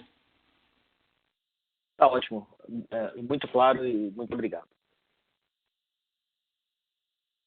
Nossa próxima pergunta vem do senhor Nicolas Riva, do Bank of America. Obrigado pela oportunidade. Eu tenho uma só pergunta. Vocês podem comentar sobre as discussões com o governo para pagar os 8 bilhões de reais na dívida híbrida depois do pronunciamento do Tribunal de Contas? E se vocês podem comentar qual é o timing disso. Muito obrigado. Bonetti falando. Bom, a discussão sobre essa devolução está em andamento, não tem ainda um cronograma estabelecido. Tem uma premissa fundamental que já surgiu, que é a de observar o cronograma de reposição das operações de crédito rural que estão lastreadas por esse capital. Então, minimamente está se falando de observar e respeitar o cronograma de reposição dessas operações. Então, esse cronograma hoje ele é longo, ele atinge até 10 anos, né? Então esse é o prazo de permanência dessas operações na nossa carteira. Ok, muito obrigado.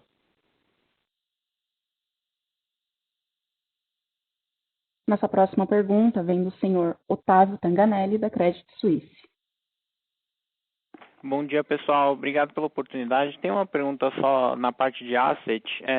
A gente ainda vê alguma pressão aí de repricing dos fundos, tal. Então, assim, queria entender mais do ponto de vista estratégico, o que pode ser feito aqui, se você pode talvez ter uma migração dentro dos fundos para alguns para fundos mais risky que cobram uma taxa de gestão maior, se tem alguma coisa para ser feita aqui, e também pensando mais se vocês poderiam fazer uma parceria, se faz sentido ter asset dentro do banco ou se poderia um desinvestimento talvez. Queria entender um pouco da visão estratégica de vocês. Obrigado. Oi, Otávio, Carlos André, obrigado pela pergunta. Eu até vou tirar proveito aqui da minha posição anterior, antes de me juntar aqui à vice-presidência de finanças. Eu era o CEO da BBDTVM, da área de Asset Management, então isso me ajuda um pouquinho a tentar ajudar você na resposta dessa pergunta.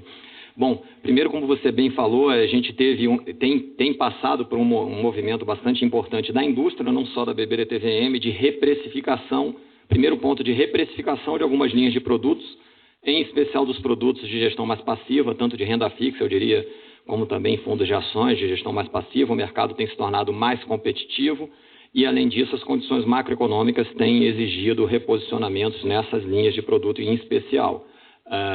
Por outro lado, o que a gente imagina aqui é, número um, de fato, a gente tem a oportunidade de fazer uma melhor alocação de recursos dos nossos clientes, né, de tal forma que, por meio da diversificação para produtos de maior valor agregado, em especial fundos multimercados, fundos de ações, fundos com alocação em ativos no exterior, a gente não só entregue um portfólio melhor para o nosso cliente, como, de alguma forma, a gente consiga, mais até do que compensar, o eventual ajuste necessário nesses produtos de gestão mais passiva.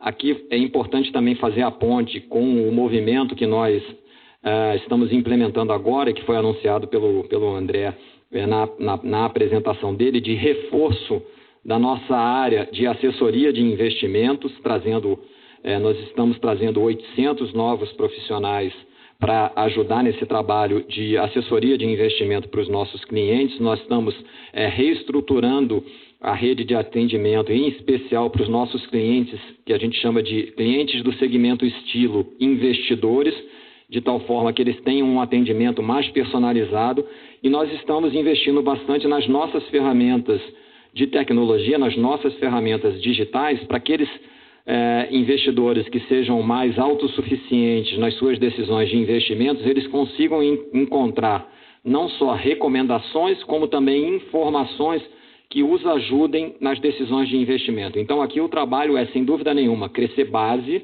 de investidores, melhorar o mix, de alguma forma, para linhas de produtos com maior valor agregado, em que a gente tem oportunidade de trabalhar melhor taxas de administração e também taxa de performance nesses produtos. E, finalizando, você mencionou sobre, eventualmente, algum movimento mais estratégico envolvendo a nossa área de Asset Management. Primeiro ponto que eu acho que é importante ressaltar é que, essa é uma atividade importante para a gente oferecer para o nosso cliente, ou seja, investimento não está de forma nenhuma fora do radar do que a gente pretende oferecer da melhor forma para os nossos investidores. Nós temos uma presença muito relevante, né? Nós temos algo como 20% de market share, é uma presença relevante, mas o que nós estamos sim buscando é fortalecer as nossas credenciais. E fortalecer as nossas credenciais, eventualmente, significa, de alguma forma, imaginar estratégias para a gente fortalecer a nossa capacidade de gestão e administração desses produtos. E aí, enfim, sem dúvida nenhuma, uma parceria é uma opção. Não, de forma nenhuma chamamos isso de desinvestimentos, mas uma parceria para reforçar e fortalecer a nossa capacidade de desenvolver soluções, em especial nesse ambiente que eu coloquei para vocês. Super claro, Carlos. Obrigado.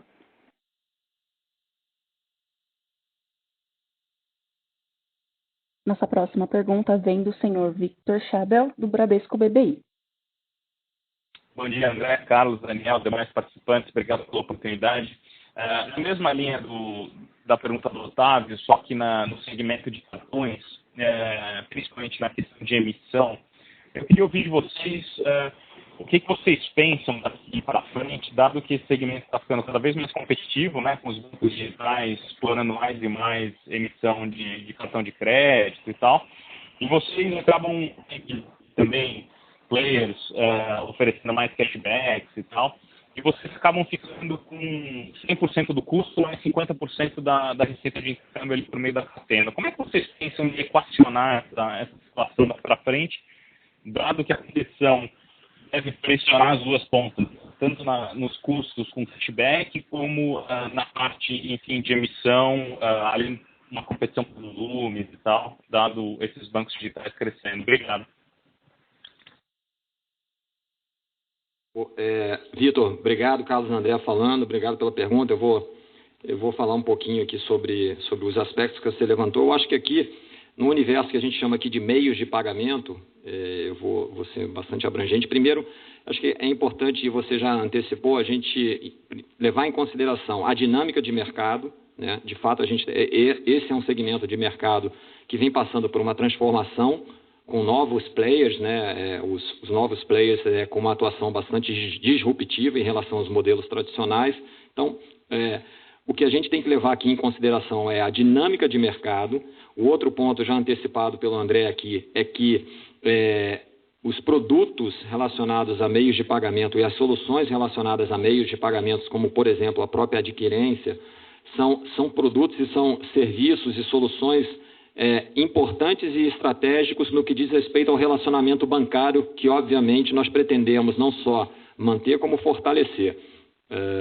E, além de tudo, a gente, nos seus mais diversos segmentos aqui, chamando aqui o conjunto de meios de pagamentos, nós temos que levar em consideração também os formatos societários de cada uma das nossas iniciativas e nossas estratégias, né? Em alguns casos, nós temos algum sócio específico, em outros casos, a gente tem empresas listadas, inclusive com acionistas minoritários. Então, o que eu acho que é importante e que a gente pode dizer em relação a isso é que, bom, sem dúvida nenhuma, é um segmento que vem passando por uma transformação muito rápida em termos competitivos. Segundo ponto, a gente entende que, sem dúvida nenhuma, a gente tem algumas soluções, algumas linhas de negócio que são importantes delas continuarem a ser oferecidas para os nossos clientes em prol do nosso desenvolvimento relacional e dos negócios bancários que a gente pretende desenvolver. E terceiro, a gente tem que levar em consideração as características societárias e de governança de cada uma das estratégias que a gente tem na hora da gente pensar em alguma solução que fortaleça o nosso posicionamento. Acho que é o que a gente consegue falar por enquanto. Não sei se... Ok? Obrigado, Carlos. Talvez só um follow-up aqui. Vocês acreditam que eventuais soluções, para otimizar ou destravar mais valor dentro desse grande contexto de meios de pagamento podem ser construídas aí num horizonte razoável de tempo, 1, 2 anos? É algo que vocês acreditam que consigam estruturar num horizonte bom, sem postergar muito, justamente por conta dessa mudança rápida que o setor vem enfrentando?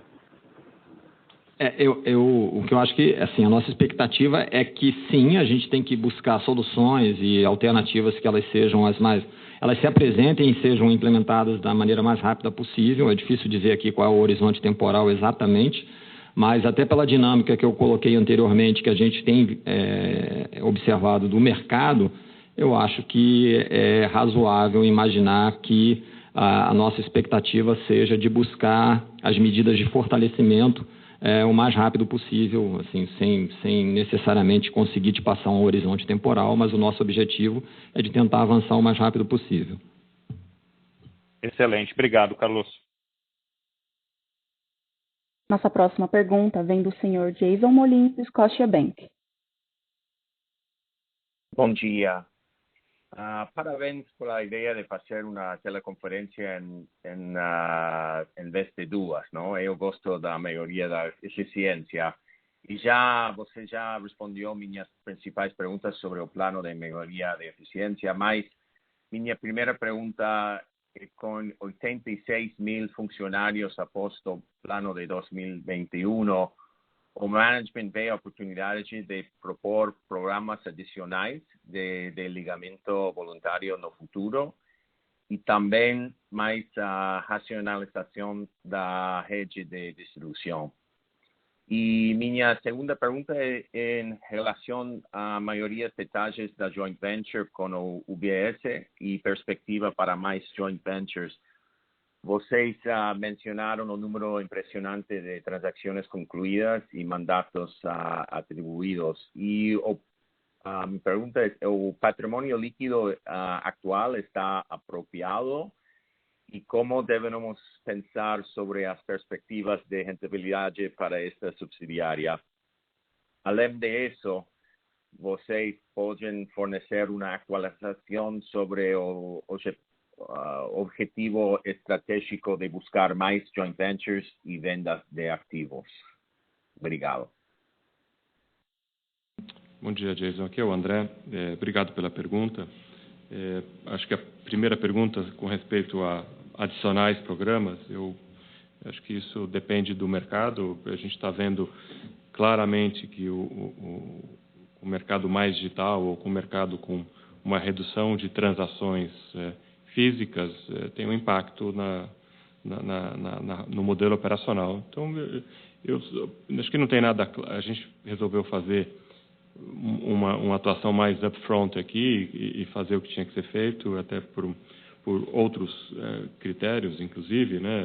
A gente tem uma base de funcionários, a nossa base de funcionários, a base etária é bem diferente da indústria, então a gente tem um processo aí de reciclagem também. Mas o efeito principal, ou a resposta que eu posso te dar bem transparente, é que isso vai ser feito conforme a adequação do modelo. Então eu imagino que a indústria vai continuar sofrendo impactos e a eficiência faz parte do nosso dia a dia, né? Como nós já colocamos, o guidance vai ser mais apertado e eu acho que isso vai ser uma realidade nos próximos anos, como você vê muito bem no exterior. Com respeito à sua segunda pergunta, com relação ao nosso JV com UBS BB, como eu mencionei, quer dizer, um muito bom start. Sem dúvida, a gente mudou a dinâmica de relacionamento e conteúdo nas conversas com os nossos clientes. Como eu mencionei, o número o pipeline está crescendo substancialmente, além das transações. O mercado brasileiro de capitais está também evoluindo. Então, eu vejo com bons olhos e continuo a ver isso com um crescimento muito grande. Nossa linha agora é de adequar cada vez mais ou potencializar a nossa capacidade de balanço com a nossa proposta de conteúdo para os nossos clientes e eu acho que isso está numa fase ainda inicial. Evidentemente, nós já somos um grande banco para vários clientes. A ideia agora, como eu disse, é potencializar, né? Que clientes que nós vemos como principais clientes, a gente está no modelo de criar uma lista aí de categorias diferentes, mercado de capitais, etc., e aí conseguir aumentar nesse processo e, como eu disse, a gente está só começando. Essa união, como nós falamos inicialmente no ano passado, ela junta não só uma alta capacidade de financiamento e de mercado de capitais doméstico, como uma grande capacidade de distribuição no exterior, né? Tanto para o wealth como para institucional. Então acho que é um ganha-ganha aqui e a gente está aprimorando e não só aprimorando na área de relacionamento, mas aprimorando na área de conteúdo também. Então, a gente tem adicionado novas pessoas para fornecer conteúdos em áreas como M&A e Equity Capital Market. Então, acho que isso estamos muito satisfeitos com o começo e eu acho que isso tende a crescer, evidentemente, dependendo de como vai ser o mercado de capitais no Brasil, mas a tendência até o momento tem sido muito positiva. Com relação a outras parcerias, né, o Carlos André agora acabou de falar de uma potencial alternativa que tem a ver com a área de asset management do banco. O que a gente vê é um histórico do Banco do Brasil.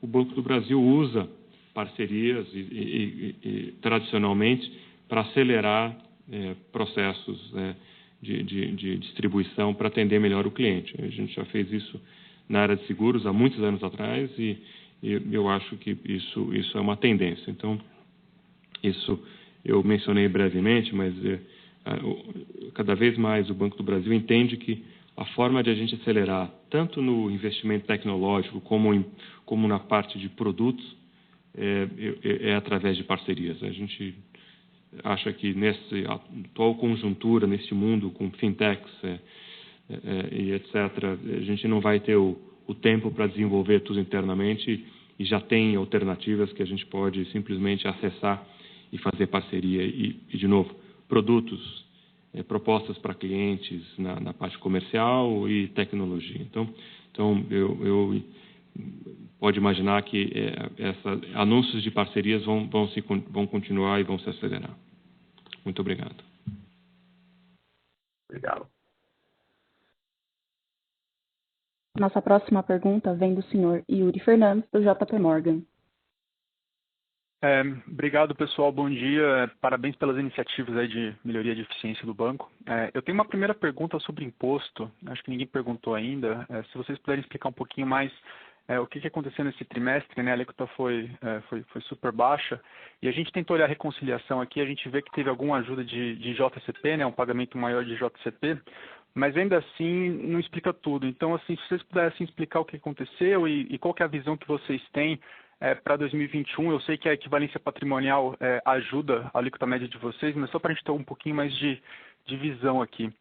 Eu tenho uma segunda pergunta sobre investimento em digital. Eu vi que na apresentação e no MD&A vocês comentam de 2 bilhões, né, 2,3 bi nos próximos 3 anos. E eu queria saber como isso compara com o que o banco vinha investindo antes. Eu sei que esses disclosures, às vezes, eles são diferentes, né? Assim, tem coisas distintas em investimento ou não. Então, mas assim, olhando a figura antiga de vocês, falava no investimento de acho que 22 bi nos últimos 7 anos, que daria uma média maior de investimento em digital. Então, só queria entender assim, está aumentando o investimento? Como esse número compara com o histórico? Só para ter um pouquinho mais de cor. E uma terceira e última pergunta sobre FII. Acho que vocês já exploraram bastante essa linha. Mas eu só queria perguntar bem rapidinho sobre FII de conta corrente. A gente viu que caiu, o número de clientes, na verdade, até cresceu um pouquinho, né?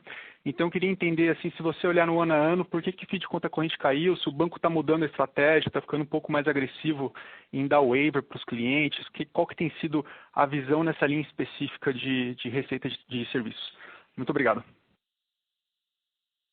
Yuri, é o André falando. Deixa eu dar primeiro uma inicial kick-off aqui nessa discussão e depois eu passo aqui para o Daniel e para o Carlos André adicionarem. Mas com relação à parte digital, eu só queria chamar a atenção 2 pontos. O crescimento ele é substancial, mas na verdade a gente está focando mais, eu diria, na parte de analytics e AI, né? É a parte que nós temos investido. Quando eu olho ano contra ano, só este ano contra o ano passado, o crescimento é de mais de 120%. Então, a gente está crescendo e a gente sabe que a gente não vai poder ter capacidade de investir em todos os aspectos, em todas as áreas. Por isso que eu enfatizei que a gente vai ter que fazer team-ups aqui, parcerias com fintechs e para acelerar esse processo. E adicionalmente, nessa linha, a gente que já divulgou no passado, a gente tem uma área de quase que venture capital aqui, de investir em startups de fintechs para ajudar essas fintechs no desenvolvimento e se associar numa parceria, dada a nossa grande massa crítica comercial, fazer com que ambos ganhem com isso e a gente acelere nosso processo. Então, eu queria dizer que o crescimento é substancial, mas eu posso deixar muito claro que o crescimento nunca, o investimento nunca vai ser tanto quanto deveríamos ou quanto gostaríamos, porque esse mundo é muito mais rápido, dinâmico e a gente tem total clareza que a gente não vai conseguir acompanhar isso daqui. Então, a forma vai se acelerar através de parcerias. Então, eu queria que você levasse isso em consideração. Não sei se alguém quer complementar nessa ou podemos passar para as outras questões. Posso falar rapidamente? A questão do investimento, a gente até traz por volta de 3 bilhões por ano. Né? E esses 2 bilhões que foram citados são adicionais a isso que é feito. Super claro. Aqui, Yuri Carlos André falando, obrigado pelas perguntas. Acho que você mencionou tributos aqui. Eu acho que você já respondeu a sua própria pergunta, que eu acho que a contribuição fundamental realmente foi a mudança da possibilidade de distribuição de resultados via JCP. Você lembra que, por conta da pandemia, havia aí um cap imposto pelo Banco Central de 25%, que foi flexibilizado para 30% posteriormente, considerando que esse é o valor líquido que poderia ser distribuído aí para os acionistas via JCP. Na prática, quando você faz o gross-up, o percentual acaba sendo maior. Esse foi o principal item de contribuição para a redução do pagamento de tributos ao longo do ano de 2020. Tá? E aí a dinâmica, ela entra na dinâmica natural ao longo do ano de 2021. Não tem muito mais coisa que a gente possa acrescentar em relação a isso. No que diz respeito, você perguntou sobre receitas de prestação de serviços, como é que a gente vê a dinâmica, em especial das tarifas de conta corrente. Eu acho que aqui o ponto fundamental que eu gostaria de ressaltar é, num primeiro momento, a gente, por conta de um mercado mais competitivo, a gente acabou tendo um aperto maior nessas linhas, né, relacionada à conta corrente, relacionamento com clientes. E aqui eu volto a falar que provavelmente a gente vai ter oportunidades por conta da melhoria do encarteiramento de clientes, ou seja, clientes mais assessorados, mais bem assessorados.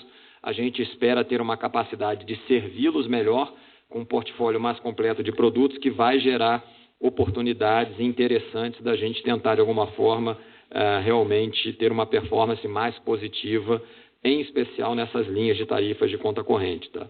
Eu já havia mencionado aqui na minha explicação anterior as outras linhas em que a gente espera um desempenho mais positivo. Na parte de fundos de investimento, a gente espera ter um crescimento, sim, por conta, apesar de ter um mercado mais competitivo. Tá? No que diz respeito a consórcios e produtos de seguros, capitalização e previdência também, a gente está com uma expectativa positiva, em especial para a contribuição aqui na linha de receita de prestação de serviço. Acho que era isso. Obrigado, pessoal. Nossa próxima pergunta vem do senhor Renan Ikemoto, do Santander. Oi, bom dia, pessoal. Obrigado pela oportunidade. Eu tenho uma pergunta aqui sobre os extraordinários. Se vocês puderem esclarecer um pouco mais o que foi esse extraordinário aí, principalmente em risco legal, não ficou muito claro para a gente aqui pelo release.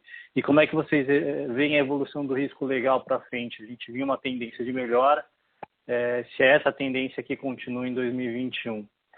E aí a minha segunda pergunta é em provisões. O guidance, pelas minhas contas aqui, ele implica, no ponto médio, implica uma redução aí boa de quase de 30% em provisões, ou seja, estamos falando de quase 3,8, 3,9 bi por trimestre versus os 5,2 que foi do último trimestre de 2020. Como é que vocês veem a evolução ao longo de 2021? É algo que já deve normalizar no primeiro trimestre ou a gente deve continuar essa tendência aí de redução ao longo do tempo? Obrigado. Obrigado, Renan Carlos André. Vou começar falando aqui, você perguntou sobre risco legal e extraordinários, né, itens extraordinários no balanço. Vocês, analistas, a nossa área de relações com investidores, a gente já tinha aí uma expectativa no ano de 2020, um soft guidance de algo em torno aí de 1 bilhão de risco legal, mais ou menos, por trimestre, alguma coisa assim. Quando você olha o acumulado ao longo do ano de 2020, a gente ficou dentro dessa range, se eu não me engano, alguma coisa como 4,2 bilhões de risco legal.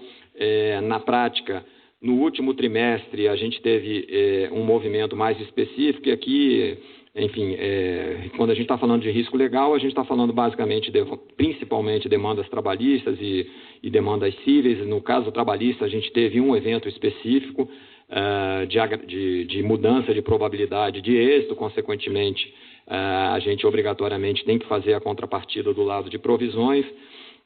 Do lado de demandas cíveis, aqui, de alguma forma, a gente tem modelos que eles funcionam na base até de inteligência artificial, em que a gente procura realmente capturando as necessidades de provisões adicionais por conta de percepção dos nossos modelos da necessidade de reforço. Aqui eu acho que entrou muito na linha do que os nossos modelos preditivos indicavam como sendo os montantes adicionais de provisão ótimos relacionados ao risco legal.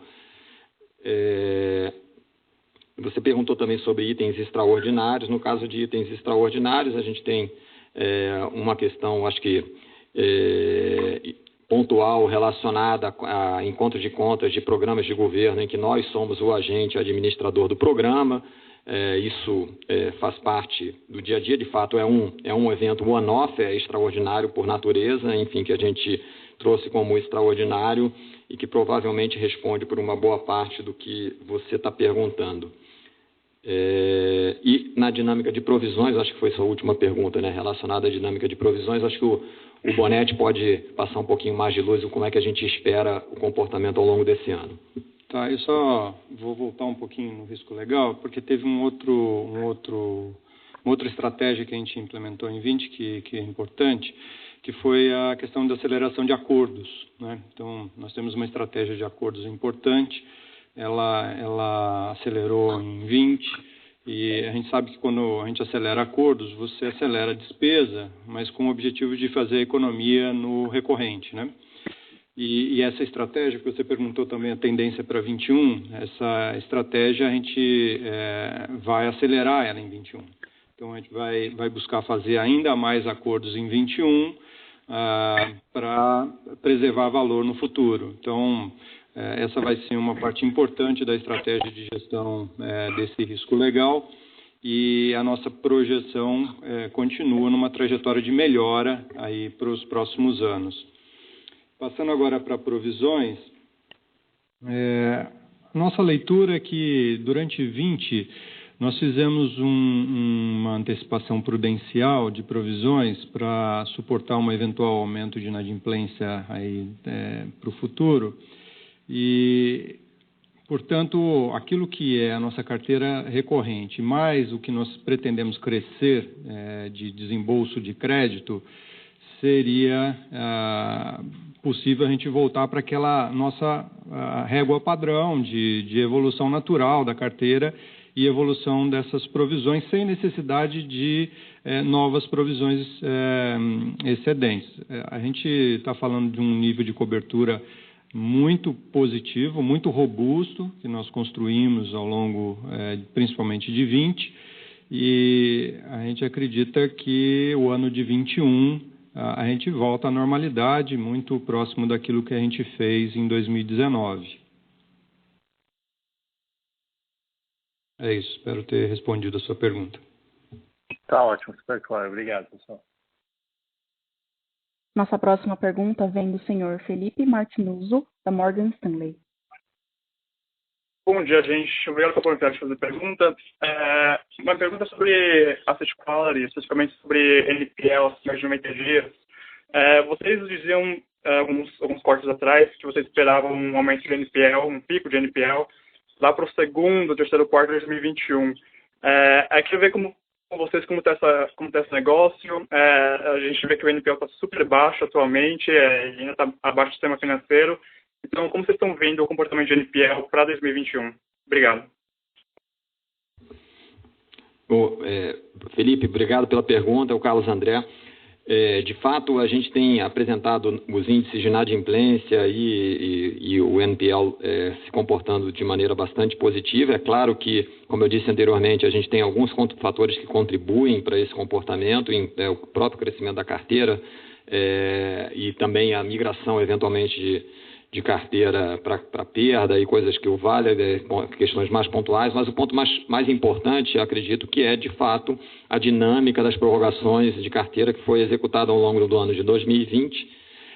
Como você percebeu num dos slides da nossa apresentação, a gente tem um cronograma de repagamento em que há uma concentração um pouco maior ao longo do primeiro trimestre deste ano, e é legítimo imaginar que, a partir desse cronograma, que tem uma concentração maior ao longo do primeiro trimestre, você comece a observar, a partir pós-primeiro trimestre, uma elevação desses índices de inadimplência, e a nossa expectativa, de fato, é que a gente consiga ter aí, que a gente provavelmente vai estar próximo dos índices mais altos de inadimplência ao final do primeiro semestre ou ao longo do terceiro trimestre desse ano, lembrando que a gente não tem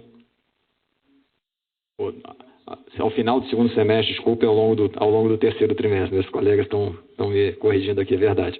E lembrando que a gente não tem uma expectativa de que os índices de inadimplência cheguem aos picos observados lá ao longo de 2016 e 2017. Aliás, posso só fazer um complemento aqui, Carlos? A gente vem atualizando essas projeções, né, de inadimplência à medida que a situação vai evoluindo, vão diminuindo as incertezas. E hoje a nossa melhor projeção, o Carlos André disse, lá para o final do ano a gente deve atingir esse máximo dessa projeção. Mas a boa notícia é que as nossas expectativas é de que a inadimplência voltem aos parâmetros do final de 2019. Então, aquela expectativa de superar essa marca ficou para trás. Então, os números hoje indicam um comportamento de inadimplência melhor do que nós vínhamos falando com vocês no ano passado. Então, essa é uma boa notícia, o que reforça que a nossa provisão constituída será suficiente para esse período novo. Perfeito, gente, super claro. Obrigado. Encerramos neste momento a sessão de perguntas e respostas. Senhor André Brandão fará as considerações finais. Por favor, senhor André, queira prosseguir. Bom, agradeço novamente a participação dos senhores e senhoras. Novamente a gente está à disposição. Eu já mencionei na reunião anterior, nosso time aqui de RI está sempre à disposição e tanto eu quanto o Carlos André aqui temos o intuito de manter um relacionamento próximo de vocês. Então, por favor, mantenham aí esse contato, digiram mais um pouco nossos números e fiquem à vontade para nos contatar, tá? Tenham um bom dia, um bom final de semana e abraço a todos. Obrigado. A teleconferência do Banco do Brasil está encerrada. Agradecemos a participação de todos e lembramos que o material utilizado nessa teleconferência está disponível no portal de Relações com Investidores na Internet. Tenham um bom dia.